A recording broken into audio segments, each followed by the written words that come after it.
Take a moment to find a comfortable position and allowing your body to gently settle in. If it feels okay, let your eyes close or soften your gaze. Begin with a slow, steady breath in and a long, gentle breath out. So let inhale into your chest, into your heart area. And with each inhale, bring into being present here. And with every exhale, help yourself soften a little bit more. So let's do it one more time. Inhale, long, gentle. Being present here, and as you exhale, soften yourself a little bit more. Now notice what's here. Any sensations, emotions, or thoughts. No need to change or analyze them, just observe. And imagine your breath creating a sense of spaciousness inside of you, a quiet space where you don't need to perform or prove anything. There's nothing you need to fix right now. No roles to play. Just your presence is enough. And if it feels supportive, place a hand over your heart or chest area and feel the warmth of your own touch. And let it be a simple reminder. You're safe to turn inwards. You're allowed to be gentle with yourself. Within you is a place beneath the noise, beneath the old stories, a part of you that has always known how to listen, how to care. Let your breath settle into its own natural rhythm. And as you sit here, simply open up to possibilities. What if the part of you that is carrying shame or just waiting to be met with kindness? What if nothing is in you is bad, just burdened, ready to be seen?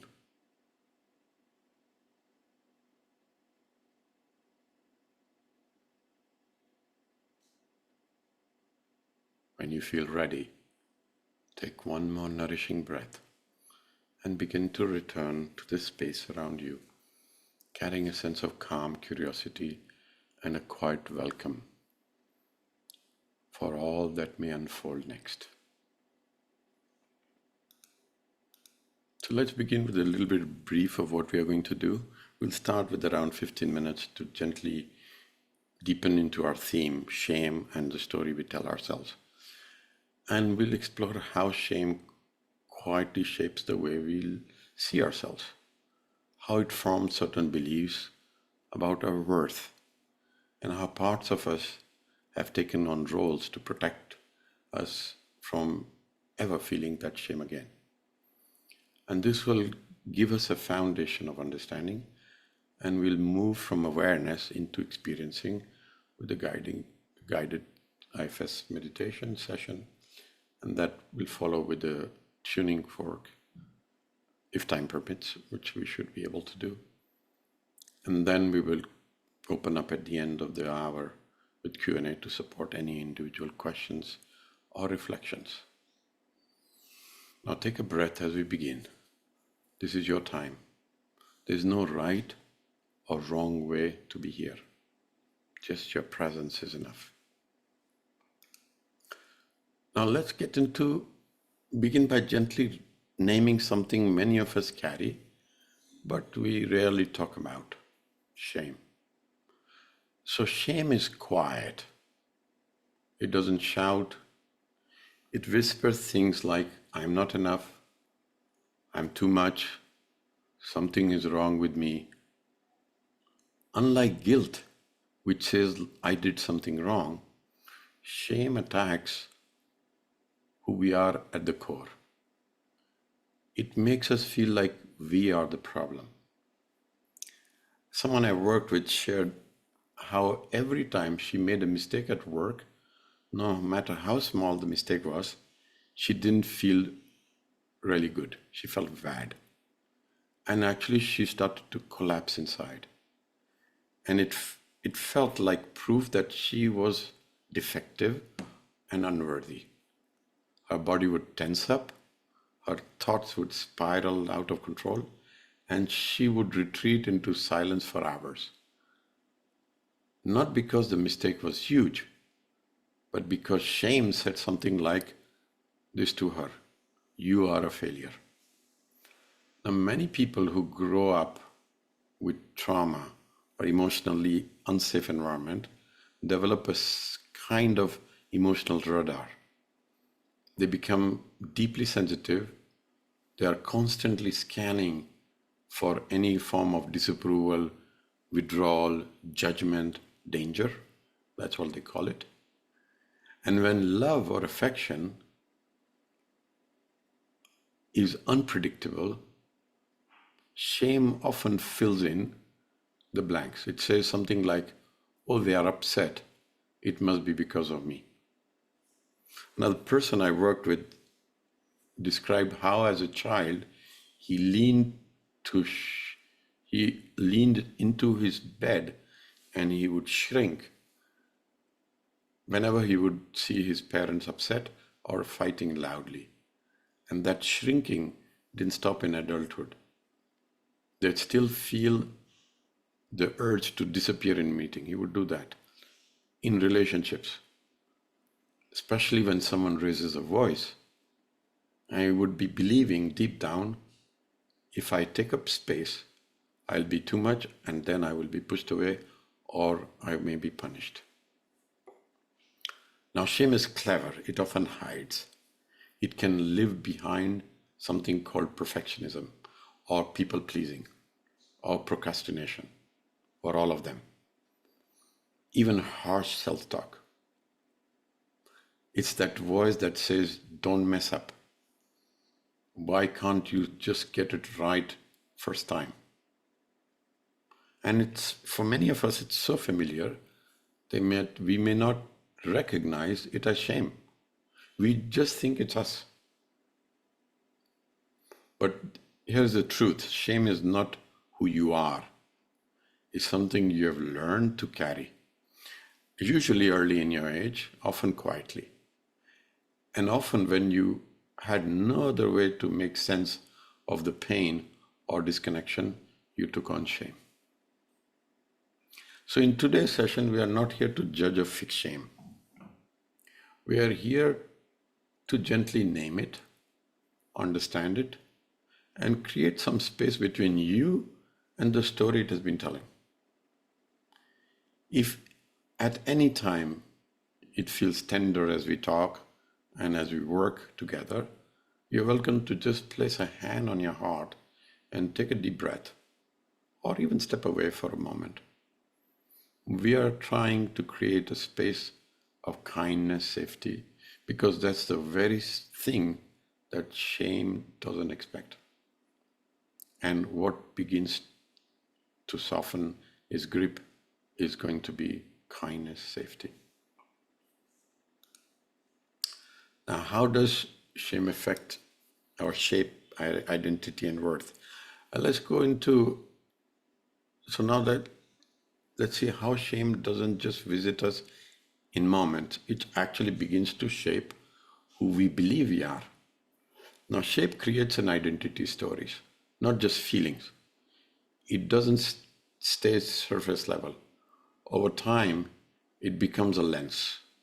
That's the way we see ourselves and what we expect from others and the world. One person I worked with would always felt that she had to over-prepare for everything, from emails to phone calls, even for her date. Because underneath, there was a belief: if I don't do this perfectly, people will find out I'm a fraud. And her shame told her something like, "You are not smart enough, you're just pretending." And because she believed that deep down, She actually lived as if it was true. And she held back from speaking up. She held back from taking risks. She always avoided risk. She held back from going on to dates because she doubted herself constantly, even when others saw her capable. I had the same story for me.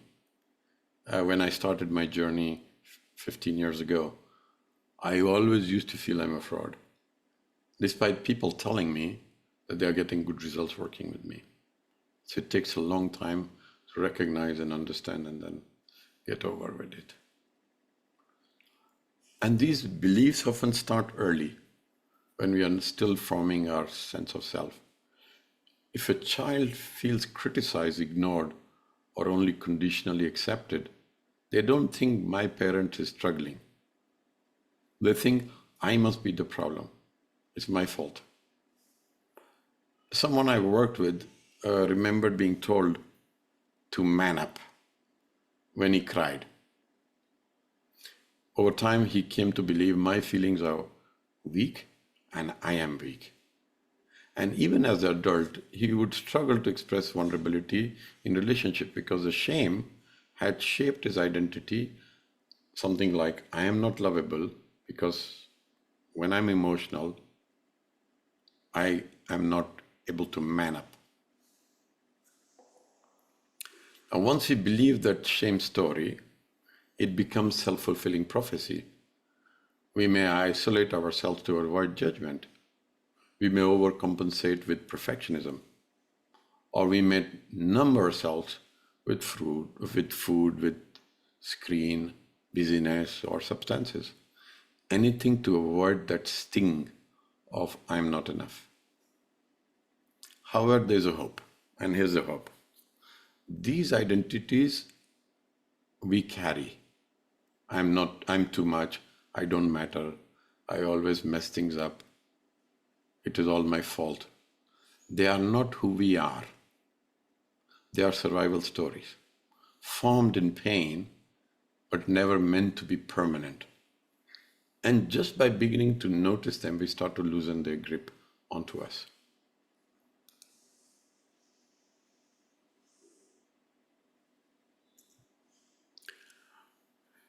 Now that we have explored how shame shapes our identity, let's look at something surprising, how shame actually protects itself. Strangely enough, the part of us that carry shame don't often sit quietly. They recruit other resources. And one of the familiar helpers or resource is that many of you might know is this something called inner critic.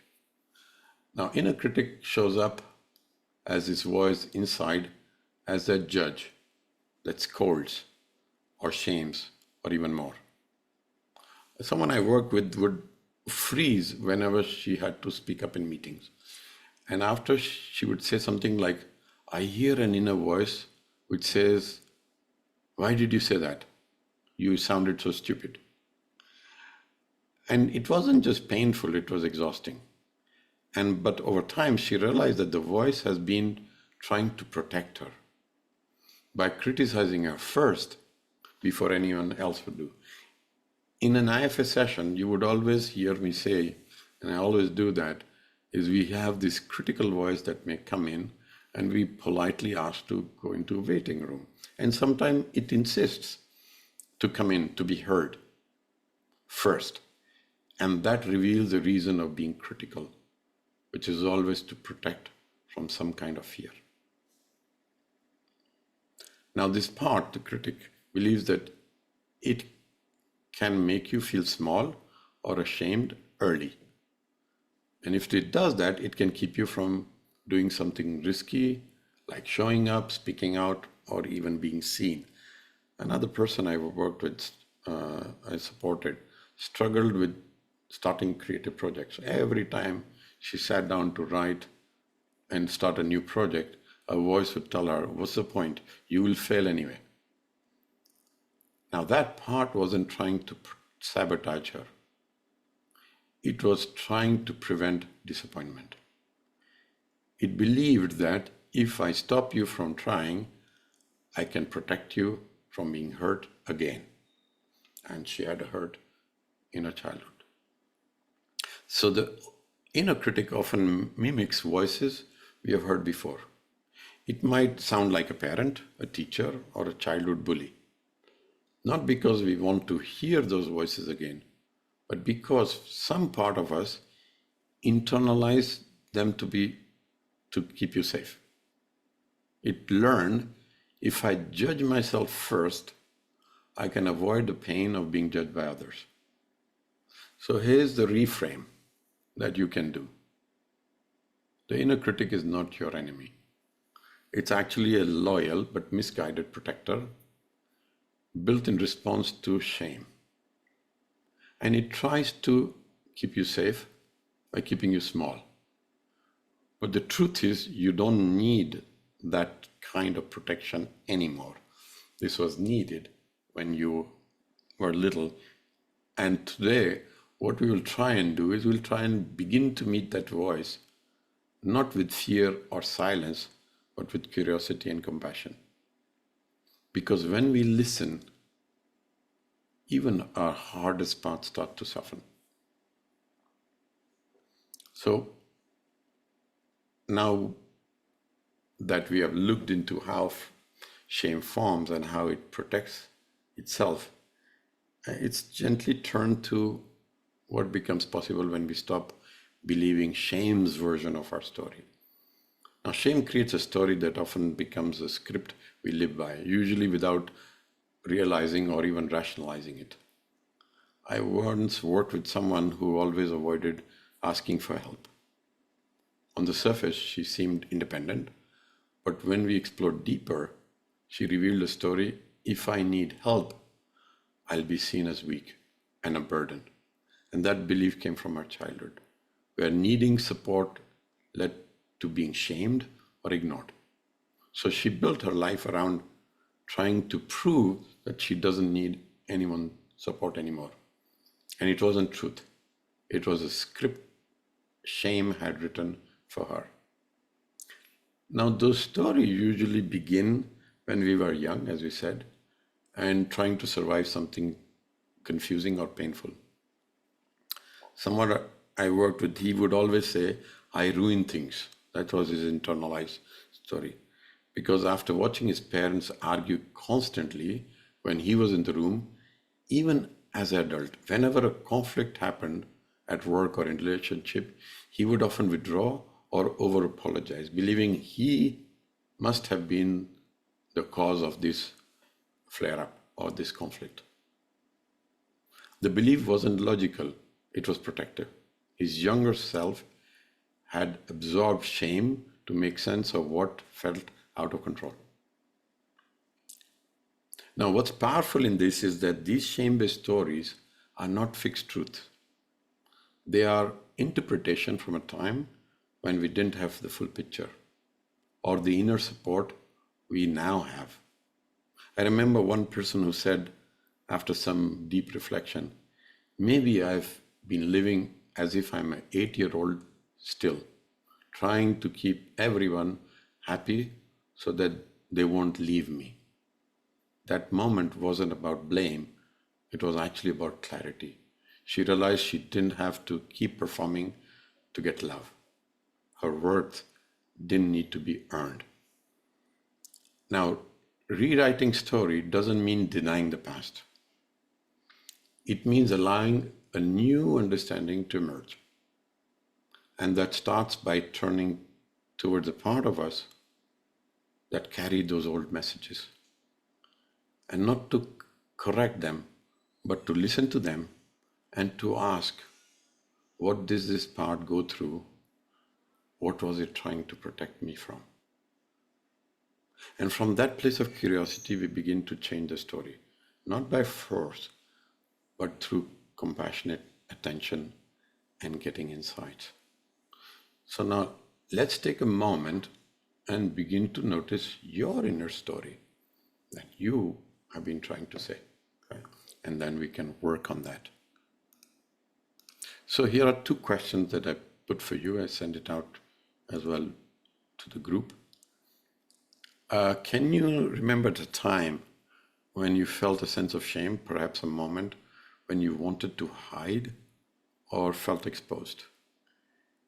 And what is a story you've carried about yourself that feels heavy? Like, I'm not good enough, I'm too much, I don't belong. So take a moment and think about what comes up for you, and then we'll go into working together.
Okay, just take a moment to be in a comfortable position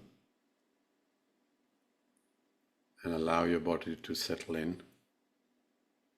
And if it feels safe, gently close your eyes and take a slow, full breath in through your mouth, through your nose, and then exhale softly through your mouth.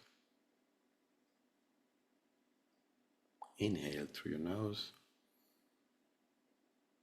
and exhale through your mouth.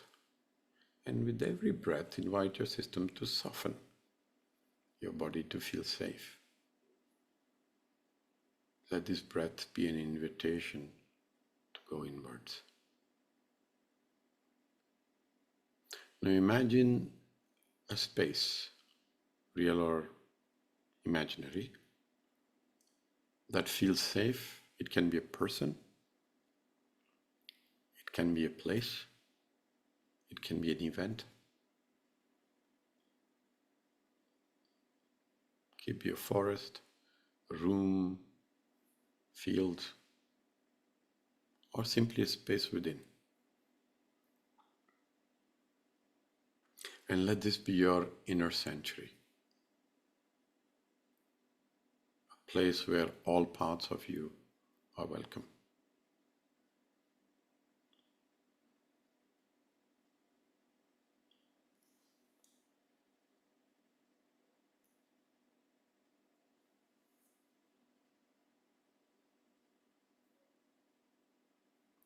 Now notice what came up when you asked those questions.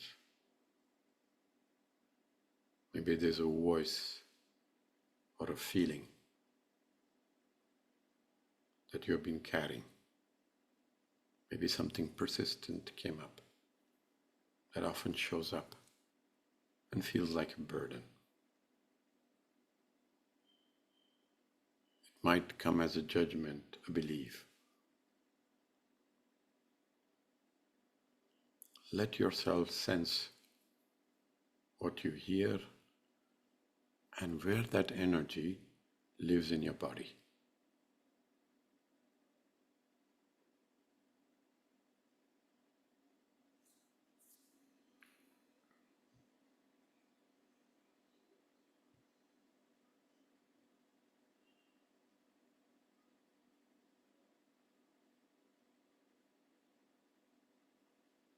And notice how it feels when you connect to this sensation, the emotion that comes up.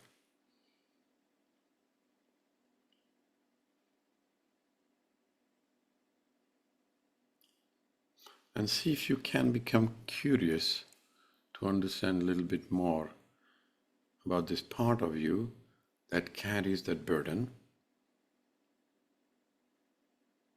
and feels that way. And what if you can have more understanding by doing a compassionate and curious inquiry? And if there's a voice that comes up, you can always gently ask it to step aside so that it can create a space for you to go deeper.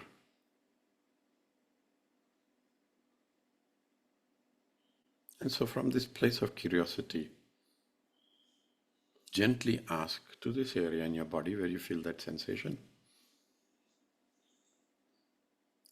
are you part of me? Or could be something I took on? Did you come to help me survive something hard? Or are you trying to protect me from getting hurt again? And notice what comes up. Are you part of me, or could you do something? Could you be something I took on? Did you come here to help me survive something hard? Or are you trying to protect me from getting hurt again?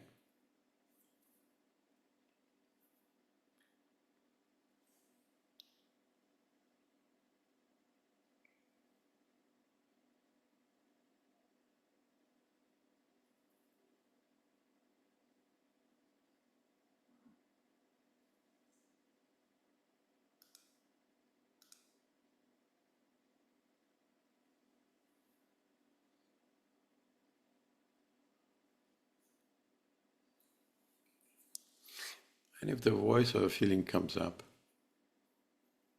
just ask, is this familiar? Does it sound like someone I knew, maybe long ago?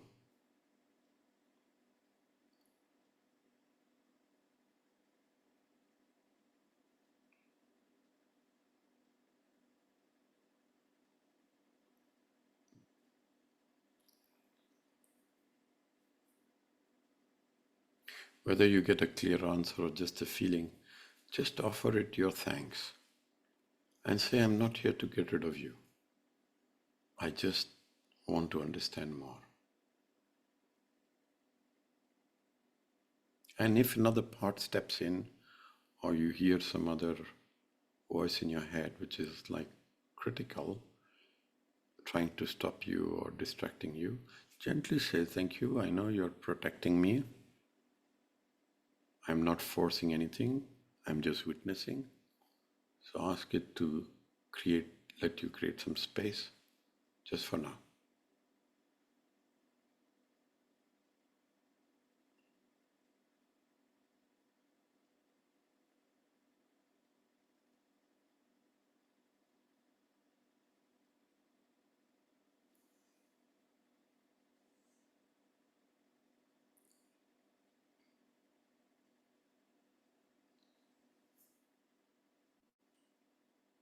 Now just turn towards this part of you that's holding the burden, the sensation you feel in your body, and ask it, what have you been trying to do for me by carrying this? What are you afraid would happen if you didn't do this?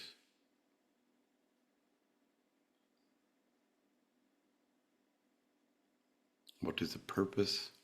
What have you been trying to do for me? And what are you afraid would happen if you didn't do it?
ask it further about the fear and say, what is the biggest fear that you carry for me?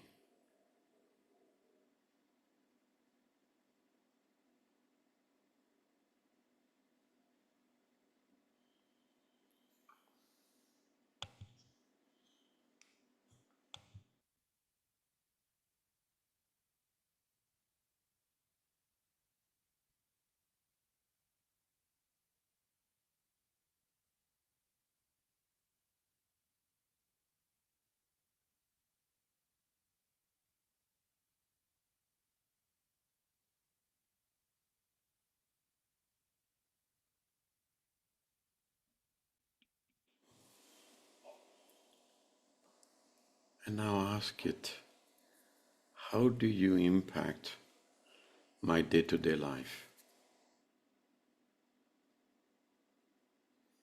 the people around me, and my life?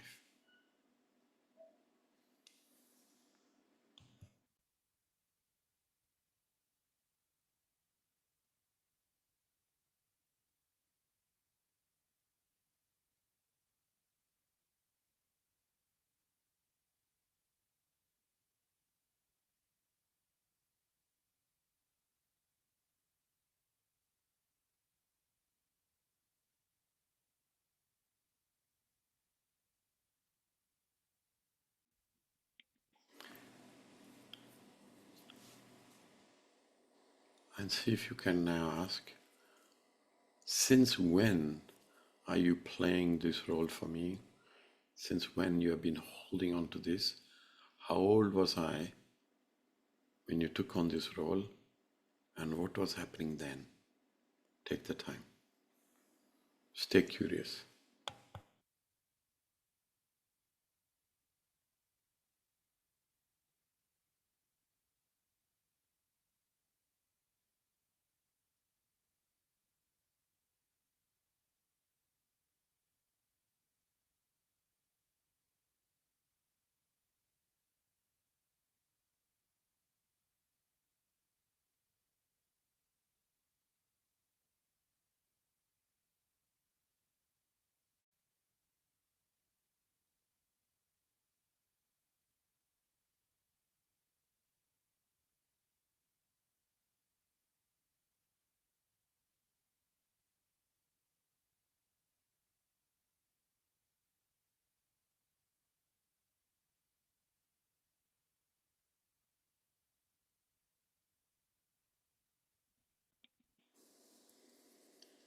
Maybe you receive an imagery, a memory, a sense of something that was too much for your younger self to carry alone, and just stay present and see if you can hold some compassion for this part of you which has been carrying this burden.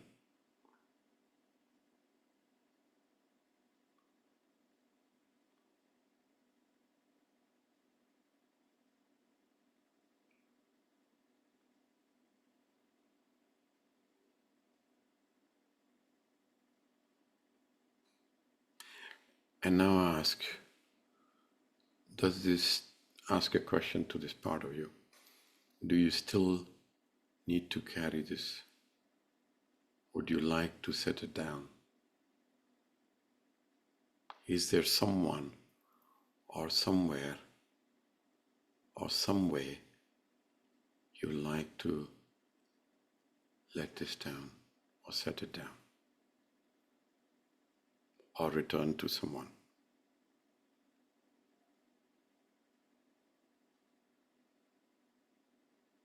Or another way, what needs to happen for you to not carry this burden anymore?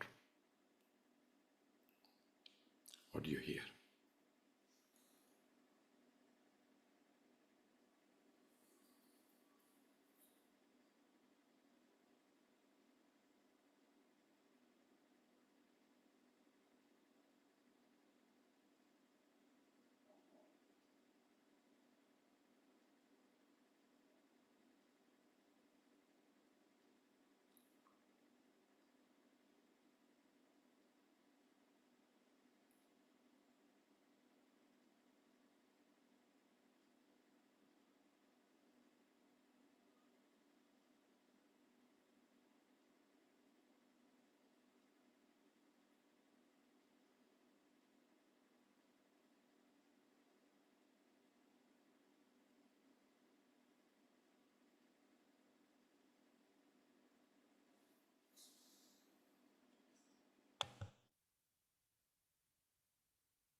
And if it is ready, then ask this part to name itself. Any name is good. And let it know that you will be back to help it release the burden of the younger you that it carries. And if it doesn't feel ready, let it know that's okay. I'll return when you're ready. You're not alone.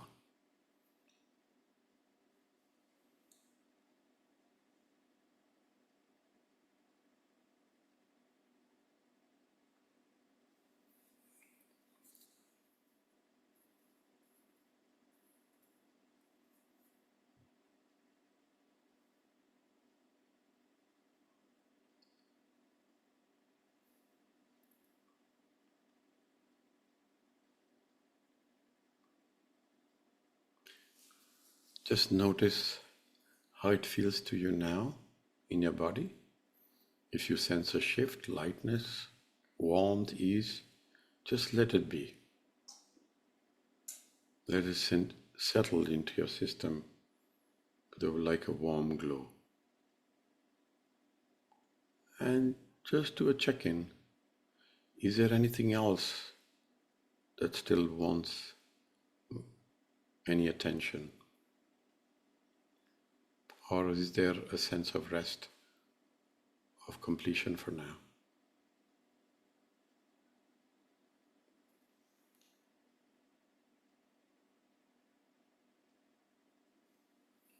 If something still feels unfinished, let it know. I will return. You matter. We are not alone. I am listening. This is how trust grows.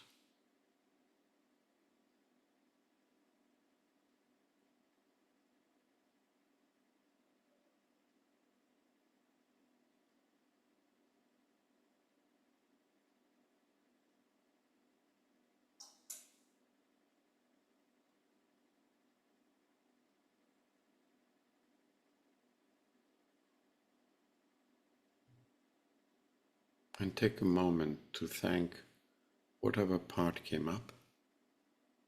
And you may say something like this to yourself and to this part and to all your parts. I'm allowed to return what was never mine.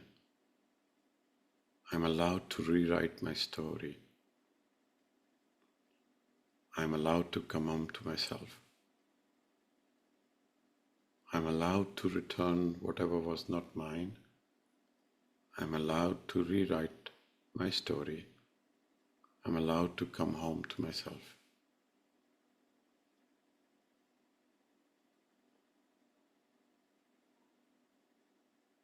And when you feel ready, just gently return your awareness to the room.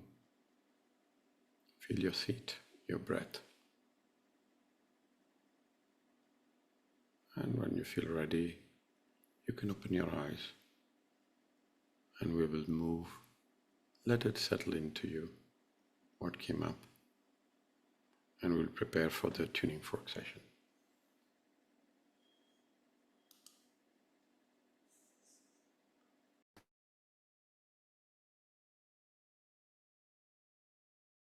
Going to start back onto tuning fork. For those of you who are new, just again a kind reminder, disclaimer, that if you are going through chemotherapy, or you have had brain injury or surgery, then you may be sensitive to sound. So you can step away and you can come back at the top of the hour. I will guide you through a process, which from your side, what it will require you is to just breathe, and I will tell you when to breathe. And the breathing will be something like take a breath in through your nose, fill up your chest, and then breathe out from your mouth, forceful like that. And so I will basically go into your torus, the field that you see. The way we do is we open the two centers below the feet and top of the head. So we open the channel in between so that the sound and the energy goes through with ease and connecting to divine and then connecting to the Mother Earth, and then run a pendulum to know, based on what each of you are looking for, which center chakra, if you know that, we are going to work today. Okay, whichever will come up, and I will talk you through. And then what we do is we go to the end, to the extreme end of this torus, where is the time of your inception, when you were conceived, and start from there and come to the present moment. And whatever things come up in between, I will tell you, you are age 5, you are age 10, you are in mother's womb, and something like that is coming up. And all you have to do is to think for yourself what happened for you, and then bring it in, and then with breath and with tuning fork, you release it. Okay, so that's what we are going to do. Here we go. So you will now hear me and not see me. Okay. Okay, so here we go. I'm going to start below the feet, and we'll use a tuning fork of 144 Hertz to open the channel below the feet and on top of the head.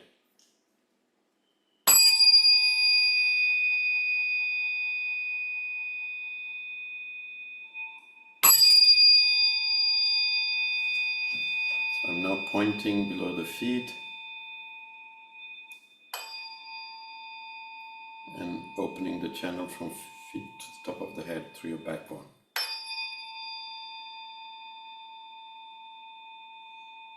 Take a breath.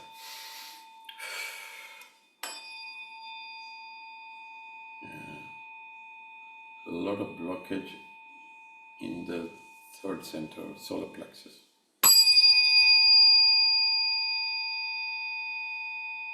Okay, take another breath.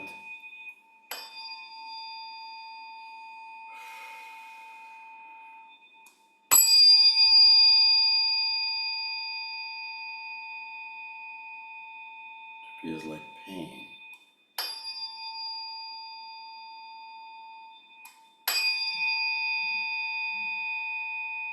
Take another breath. Okay, so now I'm going to ground you to connect your root chakra to the earth.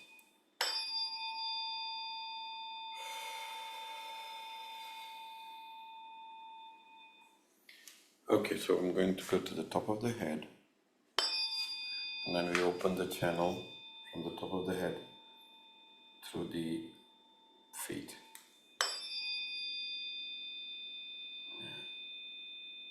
This is also a connection to divine. Take a breath.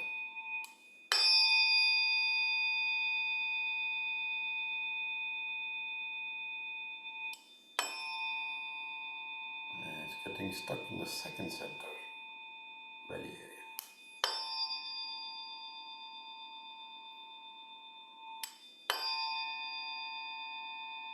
Okay, there's a lot going on today.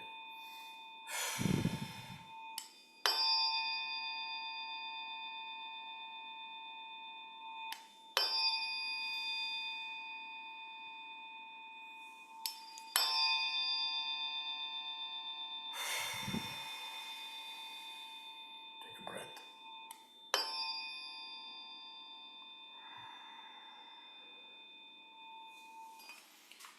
Okay, so now I'm going to, you will not hear anything because I'm running a pendulum.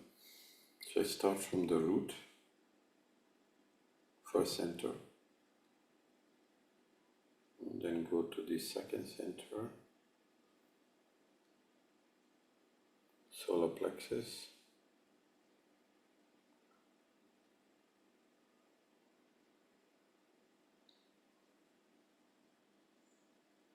okay, I'm on the throat center and it says yes, and on the left side.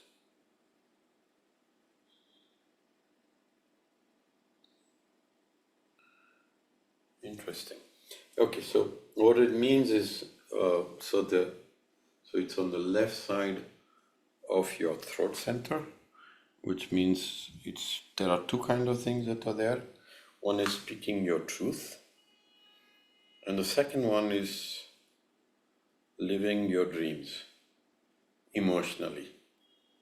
So if you have a vision or something and you feel stuck, this is also on your left throat center.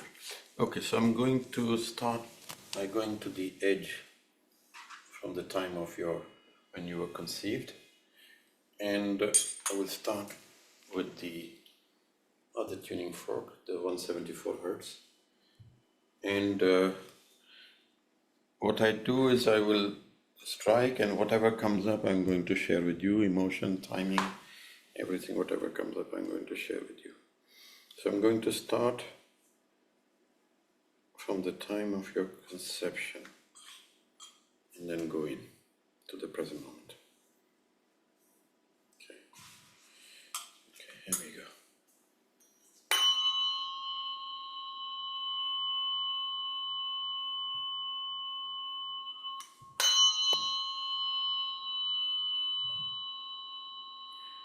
Yeah.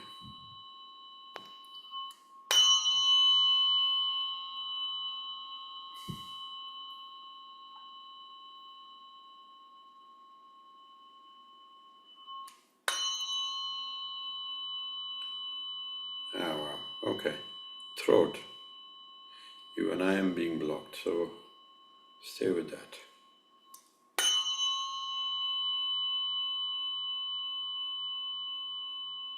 Wow. Speak the truth.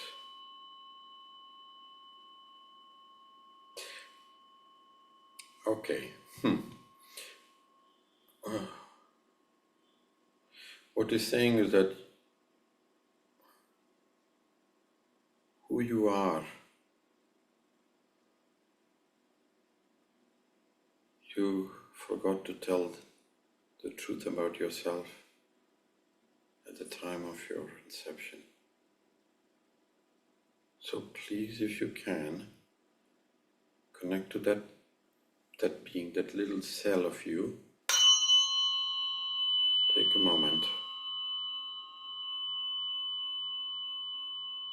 and feel the compassion for that cell, that being that is just coming up, and that feels that you lost who he or she was, and you're not telling the truth about yourself. So it's that moment.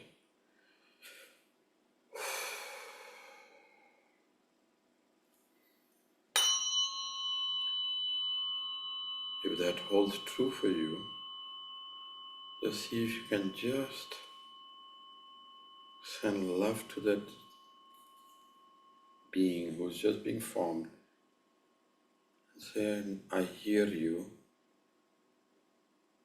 and tell me who you are, who I am.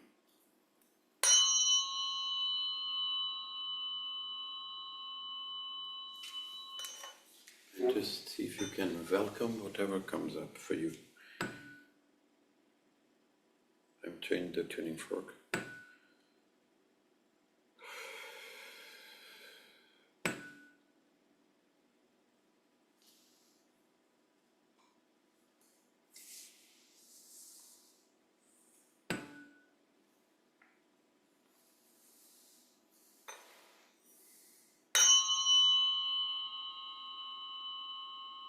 Whatever comes up, let it come in and accept it with love. You can have tears, but just have love.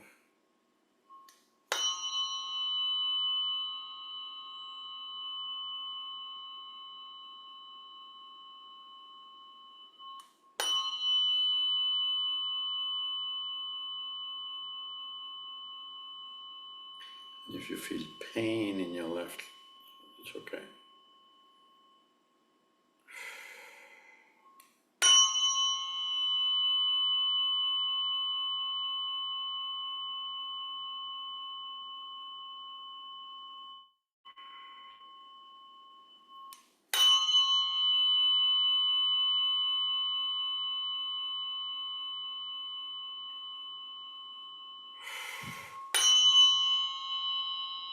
Okay, now it allowed me to go forward. So I'm at the time of the birth. And the little one is asking again back to you, do you recognize me? Do you know me? Who I am? And see if you can acknowledge that.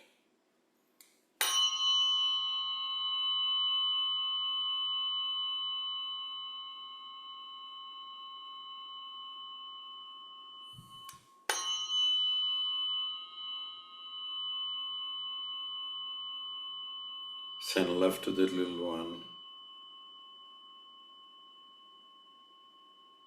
If you have to apologize to that little one that I'm sorry I've lost you or forgot about you, about who you are. Now I see you. And send love to her, him, her.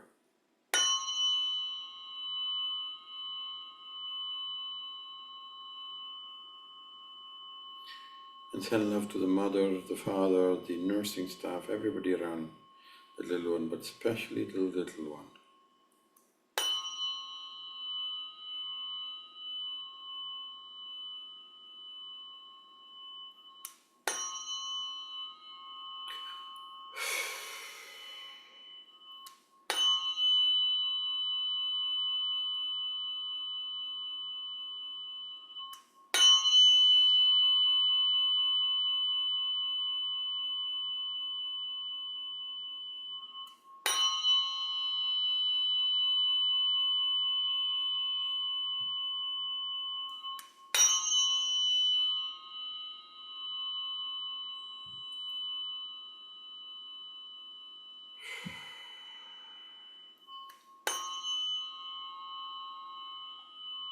Let this vibration run through every cell of your body as you accept and connect with this little one.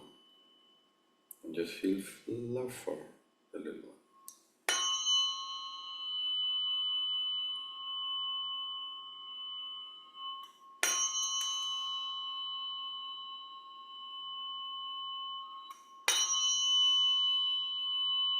So there's a 16-year-old who's coming up now, who is in a lot of fear, with a lot of fear.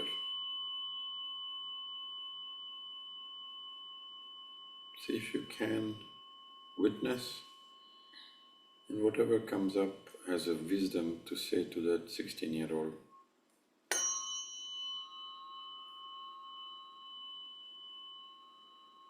send him or her assurance, your presence. If there's something he or she wants to hear from you, the truth,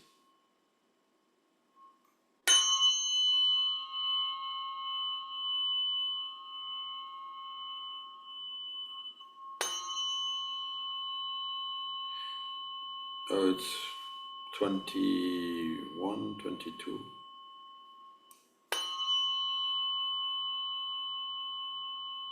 This time in the heart, so sadness, something lost, something that was going on at that time.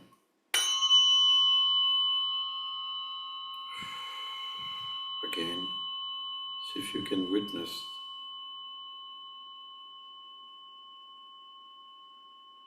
and say, I got you.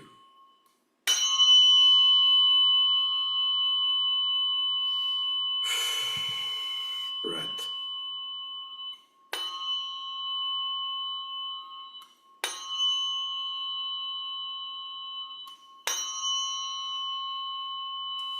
Something about 5 years ago.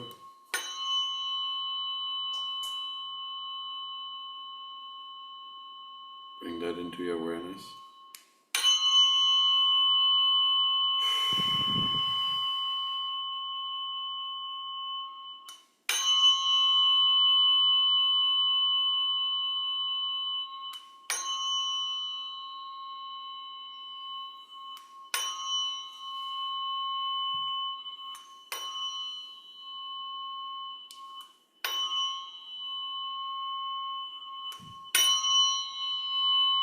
So now on top of your throat, and whatever came up, whatever you released, we are going to just process it out.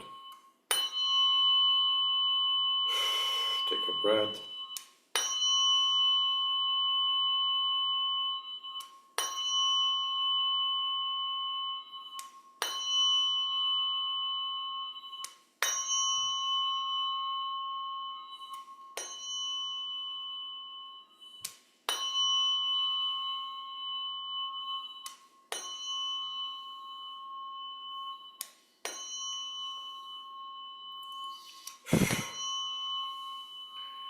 Clearing everything out.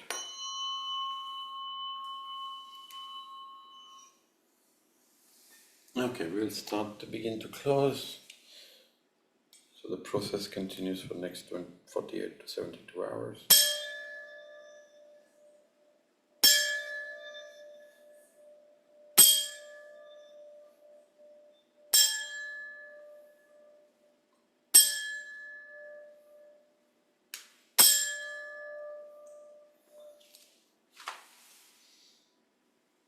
And put you in a cocoon of 528 hertz.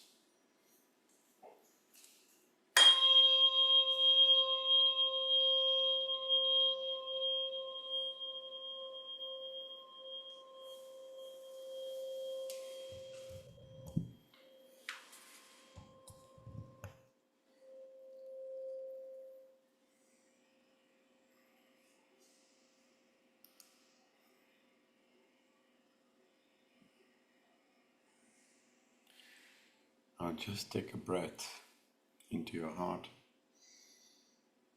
and feel that space around your heart and the ground beneath your body, holding you steady and present. You don't need to process or understand anything right now. Just allow whatever moved in you today to gently settle.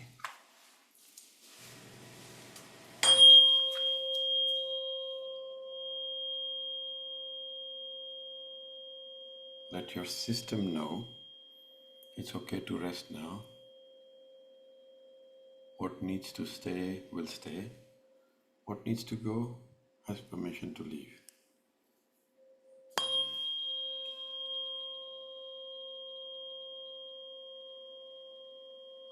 And sense the quiet in your field as if the tuning has rippled through you. And now everything is finding its rightful place. And if it feels right, place a hand on your chest or belly and offer this final affirmation inwards. I trust what is shifting. I receive what is true. I return home to myself. I trust what is shifting. I receive what's true. I return home to myself. Breathe into that.